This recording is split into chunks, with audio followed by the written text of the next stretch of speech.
vou levantar uma bola que tem se falado na internet à medida que a sua candidatura cresce, crescem também as críticas. E aí vou levantar para você. O MBL passou por dificuldades financeiras, principalmente no passado.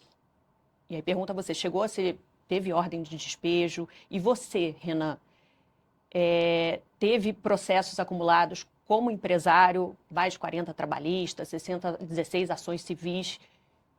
O que é de verdade nisso? O que você pode dizer? Você está se referindo a uma matéria da UOL, que tem todas essas acusações contra mim, essa matéria é de 2016, feita por um jornalista petista do UOL, que mente ao longo da matéria o tempo todo, e a matéria é muito desonesta. Mas é verdade o fato dos Não, processos? vou cada um, você fez uma pergunta ponto a ponto, vou responder ponto a ponto. O MBL nunca sofreu uma ação de despejo por falta de pagamento. Não? Não, nunca. O MBL é super bom pagador, o MBL não tem a gente não usa um empréstimo bancário para se financiar. Que a própria matéria da UOL que você cita traz a sua fala reconhecendo Sim, as não, dificuldades como empresário. existe o... Não, vamos começar, o MBL não é uma empresa, o MBL é uma associação civil. O MBL, ele alugava um local e ele foi sair do local e ele se mudou de local. Ele não devia um centavo de aluguel, isso não existe. Eu, como empresário, trabalhava com recuperação de empresas em dificuldades. Então, aquelas dívidas eram oriundas daquelas empresas. E as empresas contavam com bens para pagar os débitos delas. No meu caso, foi uma empresa. E sabe quanto eu tenho, por exemplo, de dívida daquela época? Nada, não tenho nada aqui. Você conseguiu pagar as dívidas que você A tinha? empresa pagou as dívidas, porque as dívidas eram da empresa. Então, na verdade, as dívidas eram de empresas que você representava, é Que isso? eu administrei. Eu me tornei proprietário de uma empresa, que é uma empresa de portas e janelas de aço, e foi ela. Agora, as pessoas vão lá, você pega o jornalista, e ele fala, porque a família do Renan, do não sei o quê. Não, saiba separar. Meu pai trabalhava com outras empresas, eu trabalhei com uma empresa. E essa empresa, eu saí dela. E essa empresa tinha bens que arcavam com os débitos dela, e é uma empresa que já tinha dificuldades. A matéria é tão desonesta, e o jornalismo daquele Vinícius Segala era tão vagabundo, que ele pegou, disse que eu criei dívidas em 1998. Eu tinha 14 anos nessa época. Tá na mesma matéria. Tá até hoje nessa mesma matéria. Então, hoje não tem esses processos que você conseguiu zerar. E os trabalhistas que a gente Não, sabe que é uma dor de é muito uma dor de um empresário. empresário. Isso Tanto que a eu gente coloco sabe. assim, eu não, em nenhum momento eu acharia deselaborador para mim ter qualquer débito em aberto. Se eu for entrar agora para grandes veículos de mídia no Brasil, a maior parte tem de dívida trabalhista e tributária. Maior devedor tributário do Brasil é a Petrobras. Então, dívida todas as empresas grandes no Brasil têm. O pequeno, então, está todo destroçado. Então, não seria nenhum motivo de vergonha e não me desabonaria em nada. Agora, é que só não é verdade, entendeu? São aquelas meias verdades que são utilizadas para atacar. Então, hoje não é verdade. Não. Então, por exemplo, já sei uma matéria uma vez, falou que eu devia 60 milhões de dívidas tributárias. Cara, isso é mentira. Aí passou uns anos, virou 5. Passou uns anos, virou 3. Passou uns anos, virou 1. Agora saiu uma matéria, acho que foi no Metrópolis. Renan está devendo 40 mil reais. Eu falei, pô, 60 milhões. E nem é verdade dos 40 mil reais. Porque existe um problema, e é um problema que eu vou resolver na presidência da República. Se você tem uma dívida que ou já caducou ou foi paga, ela demora para sair do sistema da dívida ativa. Aí as pessoas ficam consultando e ficam aparecendo um débito que já não deveria estar lá. Aí você tem que entrar com uma ação contra o Estado para obrigar o Estado a retirar seu... Você entrou? Eu entrei, eu falei, tira isso aí, porque não é mentira. Só que não só contra mim, contra qualquer brasileiro. O Estado brasileiro é muito bom na hora de te cobrar e na hora de jogar lama no teu nome. Mas na hora de acelerar o processo para limpar teu nome, ele não é. Não, e é importante isso para esclarecer, porque realmente a falta de experiência em cargo político é algo que vai ser cada vez mais questionado, você já está acostumado a responder. E a partir do momento que você responde, você fala, pô, mas eu fundei um partido, eu sou presidente do partido, que tem outros, né, braços, desdobramentos, até empresariais bem-sucedidos.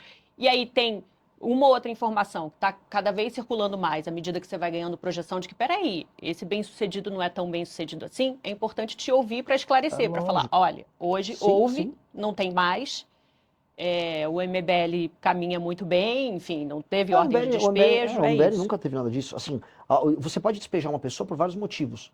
Por exemplo, você não quer mais continuar com aquele contrato. Sim, é uma Não opção do só por falta inquilino, de sim, pagamento. sim. Exato. Então, foi o caso Foi ali. esse o caso? Foi. Só que aí o jornalista, vou colocar, um jornalista vagabundo, ele bota o que ele quiser na matéria. Volta a colocar. Ele falou que eu contraí dívidas em 2000, com 14 anos, em 1998. Tá nessa matéria. Então, eu só lamento. Agora, do ponto de vista da gestão empresarial, o MBL é o maior caso de sucesso disso. O MBL é falando aqui do outro lado, a gente criou a segunda maior revista de cultura e política do Brasil, que é a revista Valete. Só perde para Piauí no número de usuários. A gente tem uma rede social própria, Departamento de Desenvolvimento e Engenharia. rede social própria com milhares de usuários. Nós temos editora de livros, ou seja, nós temos todo um ecossistema. Esses livros estão aqui no fundo, somos nós que produzimos e vendemos.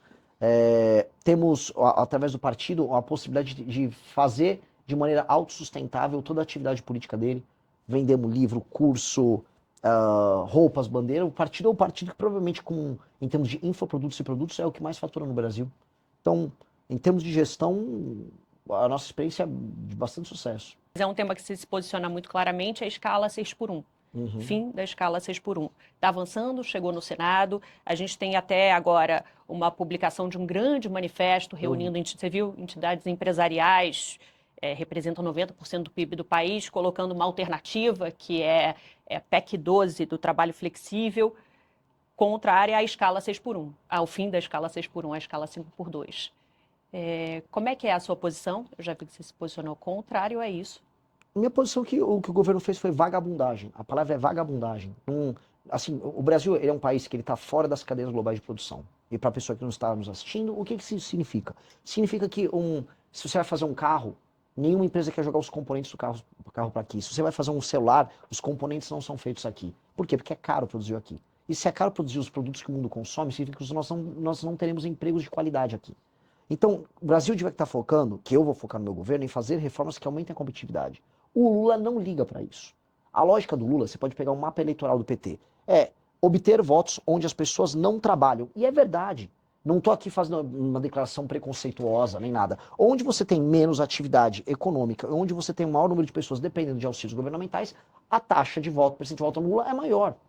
O Lula é inimigo do trabalho e da produção. Desculpa cair no clichê de xingar o Lula disso e daquilo. O Lula, a vida inteira dele foi lutar contra o trabalho. A vida inteira dele foi essa. E aí as pessoas vão perder. Eu estou avisando, eu, nosso deputado Kim, estou avisando. Vocês estão caindo numa conversa mole. O brasileiro está passando por um arroxo. Ou seja, nós passamos agora. Está aumentando os juros, está aumentando a inflação ao mesmo tempo. O dinheiro vai ficar mais caro, os produtos estão ficando mais caros, os serviços estão ficando mais caros, e o governo está falando, e você vai trabalhar menos. Ora, se a nossa produtividade não aumenta, portanto, a quantidade de dinheiro que o brasileiro gera por hora de trabalho não aumenta, como é que ele faz para pagar essa conta? Ele tem que trabalhar mais. É por isso que, tá todo mundo, o cara tem às vezes um emprego 5x2 na semana e fim de semana faz Uber. A mulher dele, que às vezes cuidava dos filhos, tá tendo que fazer pudim, tá tendo que fazer bolo para vender, tá todo mundo tendo que ralar para poder manter algum estilo de vida. A classe média está sendo destruída. E a resposta do governo é, não, fica tranquilo, você vai trabalhar menos e vai ganhar mais. É mentira. É mentira, é um estelionato, é papo de vagabundo do Lula. E assim, qual foi a resposta da direita? Porque tem a direita, vai aquele Nicolas Ferreira, aquele patife Flávio Bolsonaro, volta com o governo. Volta com o governo. Que coisa imunda. Não tem coragem de se posicionar porque tem medo de perder voto. E aí nós nos posicionamos contrários porque o que o Brasil precisa é flexibilização nas leis trabalhistas. Que é exatamente essa PEC. Ela gera alguma flexibilização porque ela faz com que você pague por hora, mas aceitando que houve uma diminuição de jornada de 44 para 40 horas. Ok, diminui de 44 para 40 horas. Isso vai fazer com que o brasileiro tenha que trabalhar, vá trabalhar menos? Não! O brasileiro vai fazer bico por fora. Todo mundo que tem restaurante, e mesmo agricultor já está combinando de fazer assim, ó. Olha, eu não vou poder, eu vou precisar que a gente trabalhe no sábado e no domingo. Então contrata os seus caras, você fala pro vizinho, eles trabalham até tal dia e aí nos outros dias eu vou ter que contratar. Só que para quem eles vão jogar o custo dessa ineficiência? É no preço da comida, vai jogar para o consumidor, vai diminuir as margens, já está todo mundo atolado, o agro está com um surto de recuperação judicial agora. É isso que o governo propõe? Enquanto ele aumenta os custos de quem trabalha e produz, os juros estão aumentando, porque o governo não para de gastar mal, a inflação está subindo, a gente está indo para uma crise gigantesca.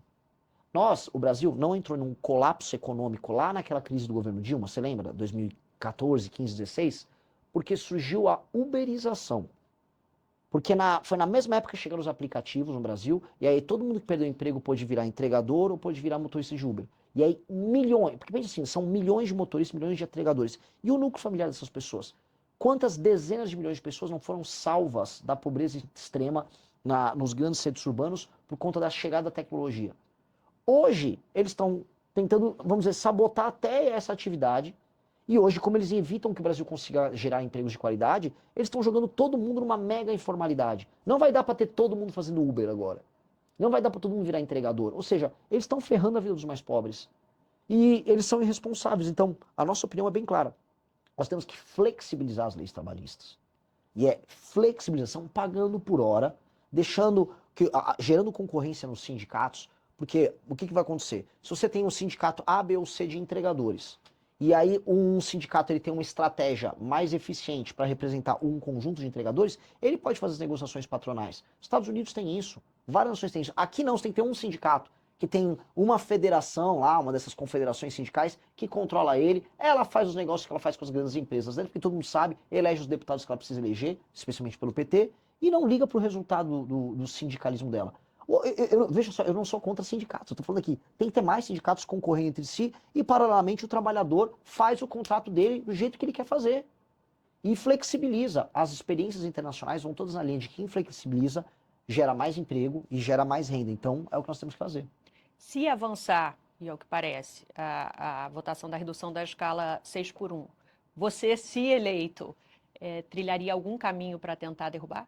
Eu faria diferente. Já que eles destruíram a CLT com isso, eu vou propor um novo regime de contratação paralelo. Porque, olha só, já existe. Vamos ser bem sinceros.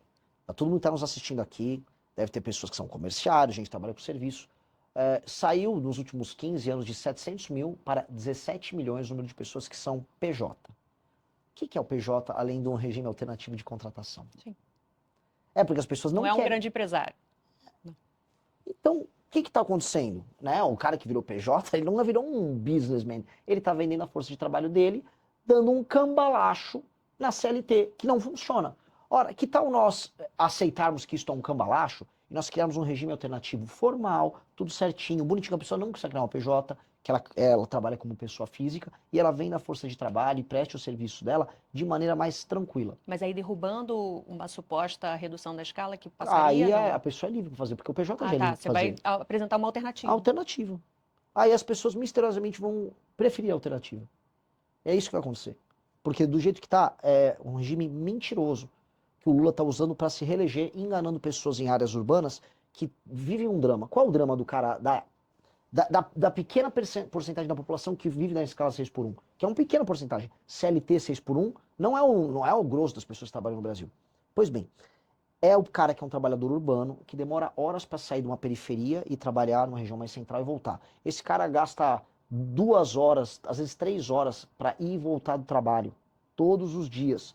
Este cara não tem vida, ele está exaurido ao longo da semana. E ainda ele tem o trabalho no sábado. Pois bem, esse é o cara que no início se empolgou com o fim da escala 6x1. Ele está sendo enganado, estão mentindo para ele. Só que o governo nunca ofereceu para esse cara infraestrutura, sistema de incentivos para a instalação de empresas em regiões mais periféricas. Aí esse cara poderia gastar quer dizer, podia economizar essas horas que ele está no transporte, trabalhando mais perto de casa. Ele não consegue. A grande maracutaia é que o trabalhador não consegue trabalhar perto de casa e tem um sistema de transportes precário. Como é que um cara que mora, vamos dizer, no extremo da Zona Oeste de São Paulo, vai de ônibus trabalhar, sei lá, em Moema, na Zona Sul? Demora 3 horas e pouco. Esse cara não tem vida. Como é que não existe um metrô que atende essa pessoa rapidamente? Né? Por que o Brasil não tem grana para investir em infraestrutura? Por que não tem grana para investir em infraestrutura? Porque gasta mal dinheiro. É um ciclo. Ciclo vicioso.